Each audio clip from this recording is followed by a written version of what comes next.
avec ce but à la 43e minute inscrit par Yohan Cabaye. Une ouverture du score logique hein, finalement au vu de cette première période. Oui. Ouverture du score logique. On va retrouver Yohan Cabaye aux côtés de Philippe Lefebvre. Ça a été long à se décanter parce que tout était maîtrisé au milieu de terrain. Hein. Ouais, c'était difficile. Lens est bien en bloc, joue bien. Nous met en difficulté je pense et c'est vrai qu'on a du mal un peu à ressortir les ballons. Mais bon, c'est vrai que ce but juste avant la mi-temps va nous faire du bien. Plus personnellement, encore un but important de votre part. Ouais, ça fait plaisir, c'est clair. Mais voilà, le plus important c'est je dirais le résultat à la fin. Et là, je pense qu'il faudra bien repartir en seconde période parce que le premier quart d'heure va être difficile, je pense. Quel comportement il va falloir avoir justement en seconde période? Bon, simplement essayer de continuer à jouer, essayer de jouer parce que bon, on fait des bons petits trucs par moment, mais on perd aussi souvent vite le ballon, donc reprendre une meilleure maîtrise, je pense, et puis continuer à attaquer et chercher à mettre le deuxième but. Merci Yohan, merci. Et oui, pour l'instant, c'est Lille qui enfonce un peu plus le Racing Club de Lens dans ses propres doutes. On va revoir hein, les faits marquants de cette première période, des faits marquants qui sont plutôt en faveur du LOSC avec cette première occasion pour Miralas dans le petit filet. Ouais, beaucoup plus de tranchants dans les actions. Et là, une défense lensoise un petit peu surprise.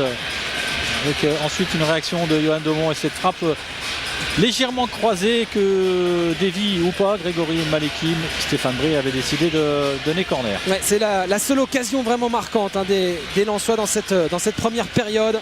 On l'a dit, dominé par les Lillois qui sont montés en puissance hein, progressivement avec ici ce bon ballon en profondeur pour Miralas qui frappe trop sa croix, qui croise trop sa frappe. Ouais, des Lillois qui ont gagné la bataille du milieu de terrain au fil de la première période.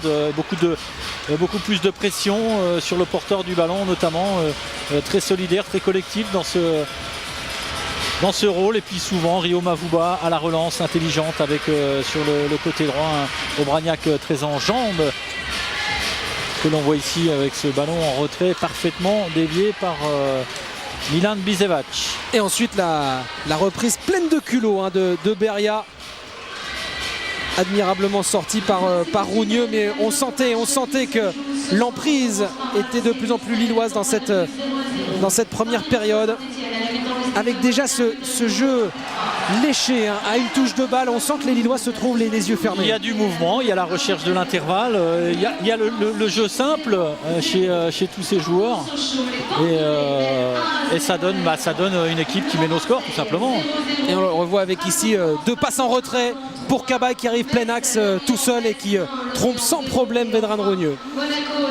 Avec encore une fois beaucoup de liberté, des feintes de frappe qui surprennent beaucoup de monde. On est deux sur le même joueur et puis Cabaye qui est tout seul, Laurenti qui n'est pas au marquage.